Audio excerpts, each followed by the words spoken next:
उसके जड़ में जाने की हम कोशिश करें। समस्या यह है कि हमारी जो शिक्षा है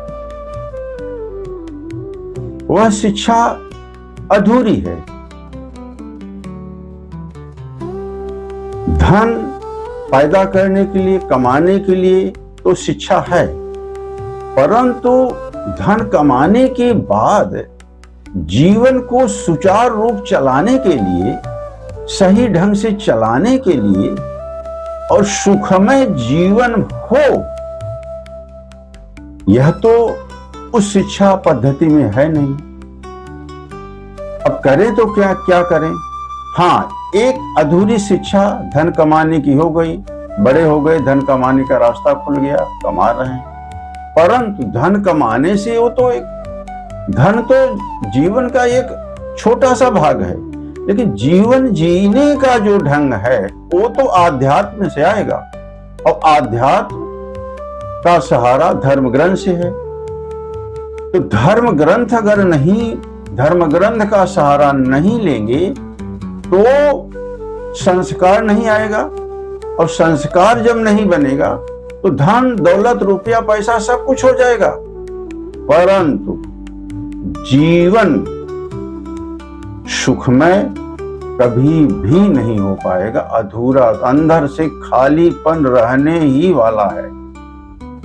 ठीक है, बड़ी गाड़ी है, बंगला है, रुपया है, पैसा है, कपड़े हैं अच्छे अच्छे, सूटेड बूटेड सब है, परंतु खालीपन तो अंदर से है ही है।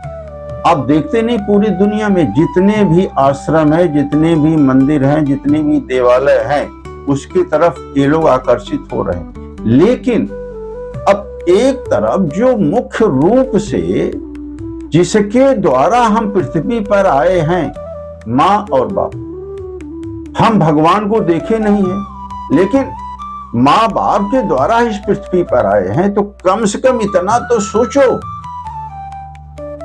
कि जिसके द्वारा हम आए हैं उसका सम्मान करो, उसकी तरफ ध्यान दो और उसके करीब रहो। जब तक वो है कम से कम करीब तो रहो।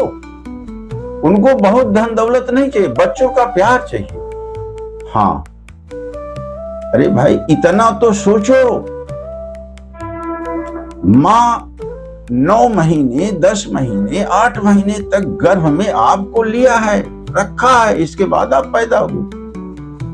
पैदा होने के बाद सालों साल परवरिश चलती रहती है।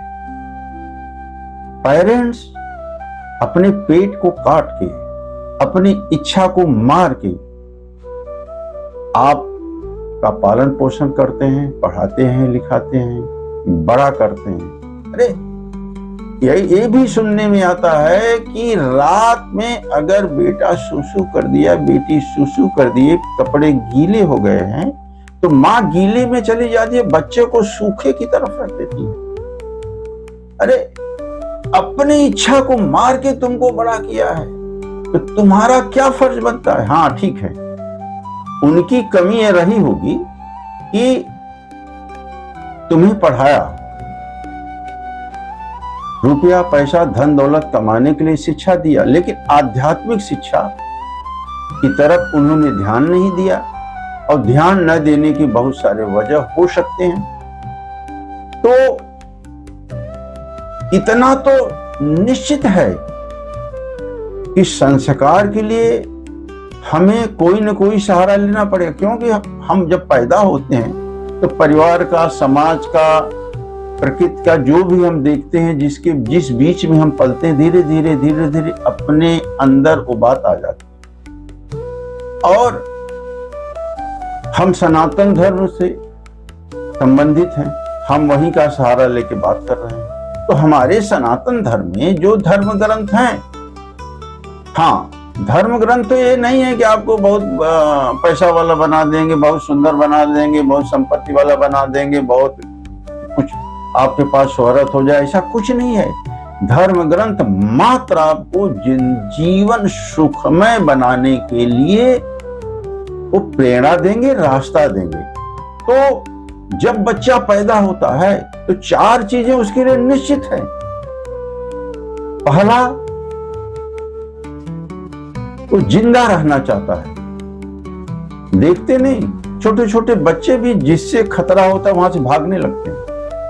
जिंदा, अब इसके विषय में हम कभी बातें करेंगे डिटेल में, लेकिन वो पहले जिंदा रहना चाहता है। जिंदा रहने के बाद उसको सुख सुविधा चाहिए, सुख सुविधा के लिए उसको धन दौलत चाहिए। उसके बाद सुख सुविधा के बाद पद प्रतिष्ठा चाहिए, उसको पद चाहिए, प्रतिष्ठा चाहिए, लोग उसको जाने, ऊंचा ऊंचा पद मिले।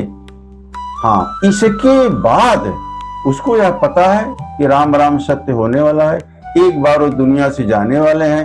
जब दुनिया से जाएंगे तो वो ये चाहते हैं हम प्रतिष्ठित होके जाएं, हमें लोग याद करें, हमारी कोई संस्थान हो, हमारे द्वारा बहुत सारी बातें हो जो कि हमारा नाम हर समय चलता रहे। तो ये चार चीजें निश्चित हैं। लेकिन सुख, हम बच्चे पढ़े लिखे बड़े हुए तो सुख के लिए धन कमाने लगे, लेकिन वो भी सुख अधूरा रह गया, क्योंकि माँ बाप की याद आती रहेगी, खानदान की याद आती रहेगी, समाज की याद आती रहेगी, अपने लोगों की याद आती रहेगी। और दूर दराज चले गए हैं, ठीक है, अगर विदेश नहीं गए तो अपने घर से कम 200-400 किलोमीटर दूर तो गए, 1000 किलोमीटर दूर गए हैं बड़े शहर में, और वहां फंस गए हैं।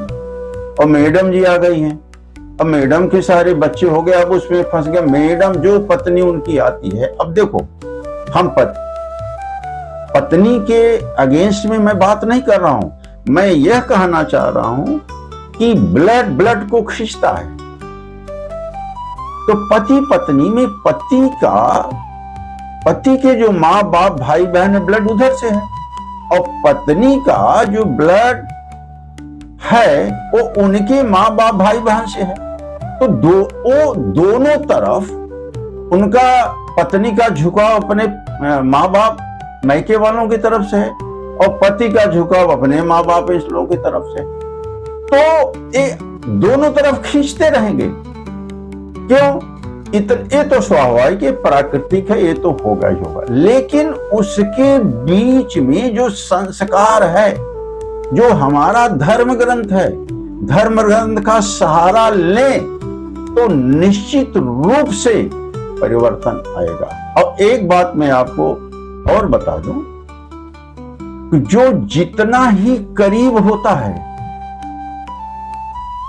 उतना ही सुख देता है, और जो और सुख ही नहीं देता उतना दुख भी देता है। उदाहरण के लिए समझें, अपनी शरीर है, शरीर के बहुत करीब हार्ट है, लंग है, किडनी है, सेल्स हैं, हम श्वास ले रहे हैं, फेफड़ा है, ये सब सारे अंग अपने बहुत करीब हैं, सेल्स हैं जो शरीर से आत्मा के एकदम करीब चिपके हुए हैं। इनमें जरा सा दुख, कमी आई, बीमारी हुई, दर्द हुआ, तड़पन हुई, तो अपने पूरे शरीर को हिला देते हैं, हमें बहुत बड़ा दुख होता है। अब हम का मतलब आत्मा से है, अब उसके विषय में बाद में बातें करेंगे। वैसे ही इससे थोड़ा और आगे बढ़ें तो अपने जो करीबी लोग हैं, करीबी बेटा है, बेटी है, और परिवार के सदस्य हैं, वो भी करीब के ही हैं, उनके द्वारा भी सुख भी मिलता है और दुख भी मिलता है। सुख तो तब मिलेगा जब करीब में रहेंगे, व्यवस्था रखें, कम से कम रूखी सूखी रोटी खा के अगल बगल तो रहेंगे, धन दौलत तो आती रहेगी, जब कम तो उनका प्यार तो मिलता रहे।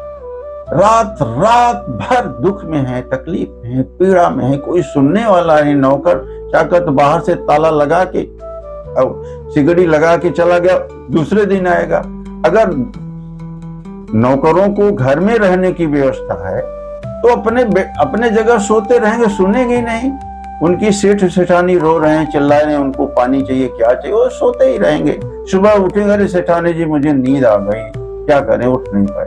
तो आप यह बात सोचने की है कि परिवार सुख में हो, कैसे हो,